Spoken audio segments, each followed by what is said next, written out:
আল্লাহ পাক রব্বুল আলামিন কাল কিয়ামতের ময়দানে তিনি তার বান্দাকে বলবেন, হে বনি আদম, তুমি অমুক দিন অমুক সময় তুমি আমার সেবা করনি, আমি অসুস্থ ছিলাম, তুমি আমার সেবা করনি। তখন সে বান্দা আল্লাহ তাআলাকে বলবে, হে আল্লাহ, আপনি সর্বশক্তিমান, আপনাকে কোনো জিনিস গ্রাস করতে পারে না, আপনি কিভাবে অসুস্থ হলেন, কিভাবে অসুস্থ ছিলেন? তখন আল্লাহ পাক রব্বুল আলামিন বলবেন, আমি অমুক দিন অমুক সময় অমুক জায়গায় আমার একজন বান্দা অসুস্থ ছিল, তুমি তাকে দেখতে যাওনি, তার সেবাও করনি।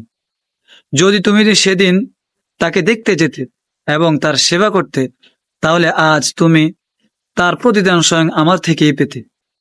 তো যারা আমাদের মধ্যে যারা অসুস্থ থাকে, আত্মীয় স্বজন, পাড়া প্রতিবেশী, আমরা প্রত্যেকেই আমরা তাদেরকে দেখতে যাব, তাদের সেবা শুশ্রূষা করব। তাহলে আল্লাহ তাআলা আমাদেরকে কিয়ামতের দিন এর প্রতিদান দেবে ইনশাআল্লাহ।